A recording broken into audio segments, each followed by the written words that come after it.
सदर सियालकोट पुलिस की कार्रवाई, 2 गैंग्स के सरगना समेत 6 डाकू गिरफ्तार, लाखों रुपए मालियती माल मसरूका और नाजायज असला बरामद है। आगे बढ़ते हैं ब्यूरो चीफ मोहम्मद इरफान की फील्ड रिपोर्ट की तरफ।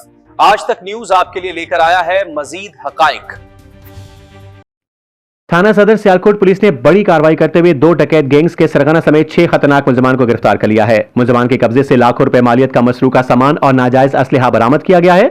Report bureau chief Sialkot Mohammad Irfan और आप देख रहे हैं आज तक। आज तक की वीडियोस देखने के लिए हमारा चैनल सब्सक्राइब कीजिए और बेल आइकन को क्लिक कीजिए ताकि आप हमारी आने वाली वीडियोस से बाखबर रह सकें। डीपीओ सियालकोट फैसल शहजाद की खुसूसी हिदायत पर जिले भर में डकैती, राहजनी और चोरी की वारदातों के खिलाफ जारी भरपूर क्रैकडाउन के दौरान थाना सदर सियालकोट पुलिस ने बड़ी कामयाबी हासिल कर ली है। डीएसपी सदर सर्कल की निगरानी में एसएचओ थाना सदर सियालकोट इंस्पेक्टर नुमान अहमद बट्टर ने जदीद टेक्नोलॉजी और मुअस्सर हिकमत अमली के तहत कार्रवाई करते हुए शेरू और बदरू गैंग्स के सरगना समेत 6 मुलजमान को गिरफ्तार कर लिया। पुलिस के मुताबिक गिरफ्तार मुलजमान शहरियों से मोटरसाइकिलें, नकदी और कीमती मोबाइल फोन छीनने और चोरी करने की वारदातों में मुलविस थे। दौरान तफ्तीश मुलजमान ने 20 वारदातों का इंकशाफ किया है।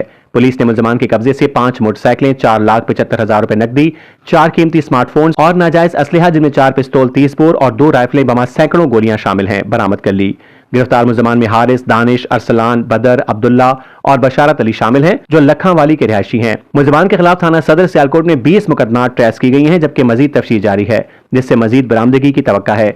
डीपीओ सियालकोट फैसल शहजाद ने कामयाब कार्रवाई पर पुलिस टीम के अफसरान और जवानों के लिए तारीफी सर्टिफिकेट और नकद इनाम देने का ऐलान किया है।